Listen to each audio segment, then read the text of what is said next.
I now give the floor to His Excellency Alan Peter Cayetano, Secretary for Foreign Affairs of the Philippines.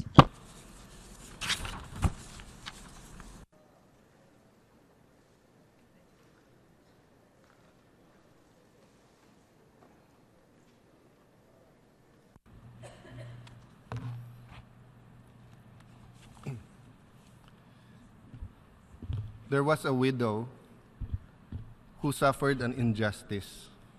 Therefore, she went to a judge and told the judge, "Judge, I suffered an injustice.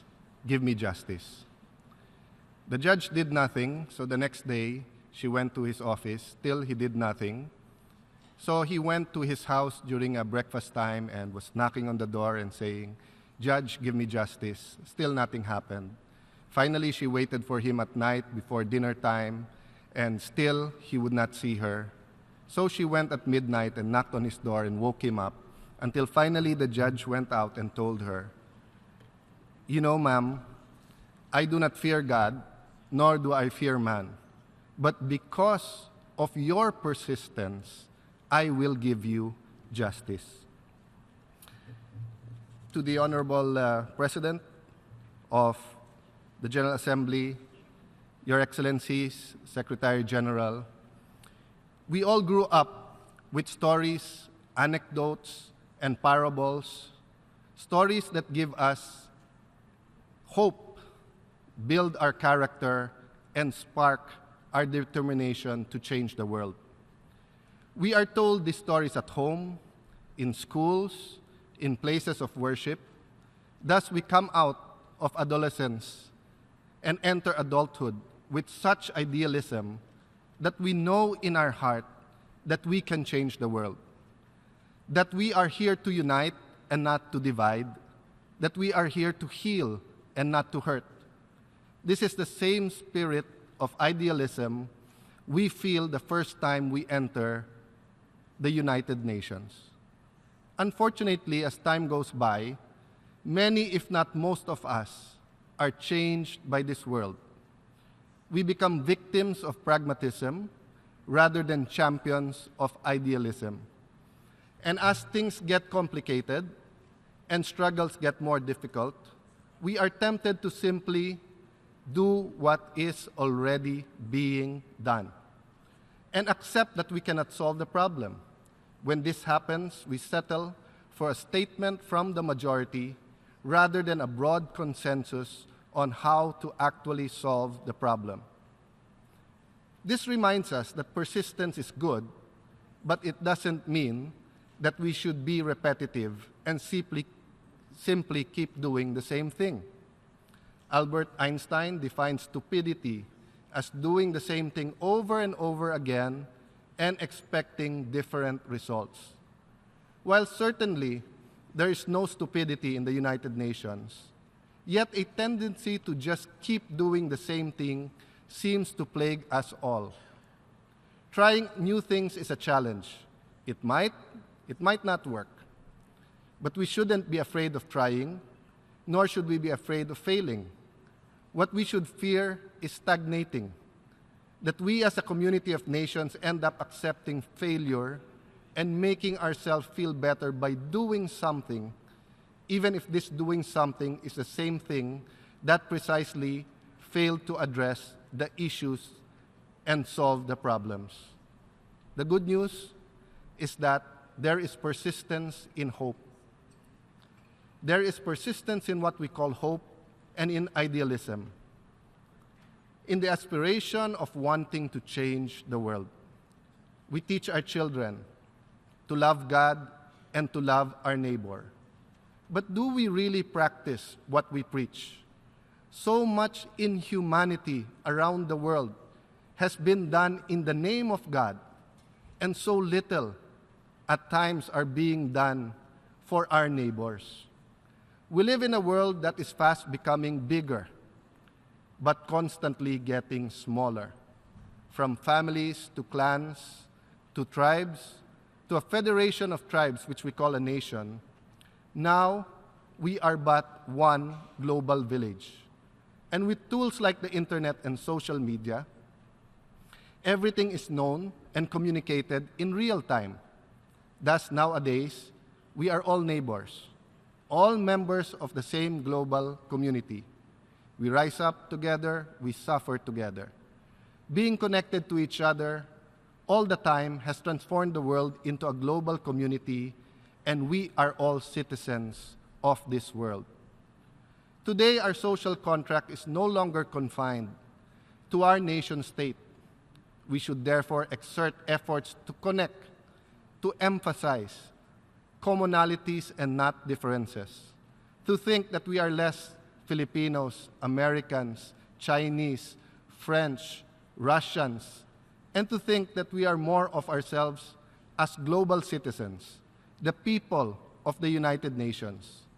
Yes, it is true that we need not always act with a united front, or we don't always have to act as a community. But neither can we ignore the fact that there are many problems which can only be solved by a united global community. Whether it is issues on protecting the environment, extreme weather conditions, poverty and inequality, rule of law, countering terrorism and violent extremism, these are just a few of the problems or challenges that we can only solve together. Together, we can find pragmatic idealism that will give us hope and momentum to do more. Love thy neighbor. Migration is a reality. It is a fact. It is something that will continue to exist and even to grow. Issues on migration cannot be swept under the rug, but should be discussed openly, frankly, and thoroughly. The Global Compact on Migration is a huge step in the right direction, and this huge step will be even a bigger one if we can get everyone on board. Again, love thy neighbor seems like a simple command, but yet in a complex world, sometimes hard to do or implement. That is why the Filipinos thank Pope Francis, we thank the UN Secretary General Guterres, and all the countries who led and stood by the GCM. Thank you, migrants around the world, for inspiring us to have the first intergovernmentally negotiated compact to cover holistically and comprehensively all dimensions of international migration. The Philippines, under the leadership of President Rodrigo Roa Duterte, is one with the United Nations in being uncompromising on the issues of rule of law, just and equitable peace that leads to order, development, and prosperity, and the protection of each and every human being's rights. As a sovereign and democratic country led by a duly elected president, we are on track in salvaging our deteriorating country from becoming a narco state, or a state held hostage by the rich and powerful who ignore the plight of the poor, powerless, and marginalized, or worse, both. The hunger for change, for peace, for law and order is genuine.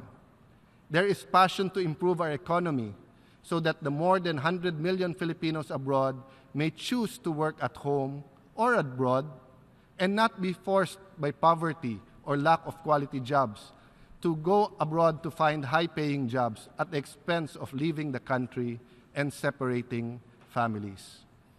And those at home may at the very least live a safe and comfortable life.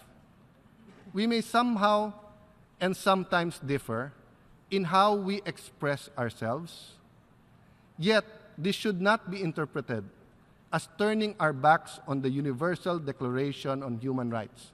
On the contrary, the Philippines and President Duterte are instituting all these reforms to be able to protect the rights of every single Filipino and every single human being living in the Philippines. Yes, the rights of all Filipinos and all human beings, if that is at all possible. But in case where we have to choose between protecting the rights of a law-abiding citizen and the law enforcer versus the drug lord or criminal who seeks to kill and destroy, it is clear that we will protect the former, the law enforcer and the law-abiding citizen. Wouldn't you do the same? Which country, which leader wouldn't do the same and protect your citizens and protect your law enforcement? Challenges will always be there, but so will hope. Hope leads to faith, and faith with action produces miracles. The United Nations is the place, the venue of great opportunity, of putting action to our faith, of changing the world for the better. This is, of course, if we can transcend our personal and sometimes national interest for the interest of the global community, or simply put, for the greater good. Faith without action is dead. Again, I'll repeat, faith without action is dead. And the United Nations is not a place to bury our dead. It is a place to rise up, to resurrect our hopes, and to dream of a better world.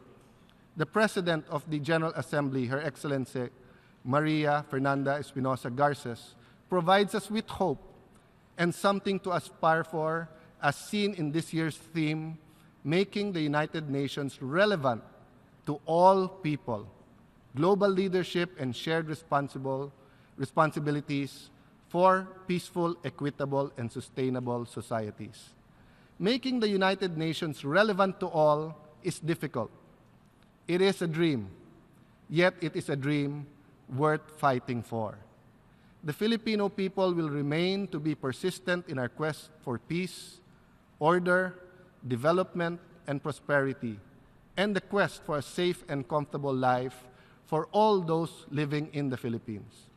We will continue to have faith, but put actions to our faith, and we will continue to love our nation and not only preach, but actually do what we preach. And finally, we would like to close our statement by expressing our sincere and profound gratitude to all the countries and peoples who have assisted us, stood with us, and lifted us up when we needed it most. God bless you. God bless all the peoples of the United Nations. Je remercie. I thank the Minister for Foreign Affairs of the Philippines for his statement.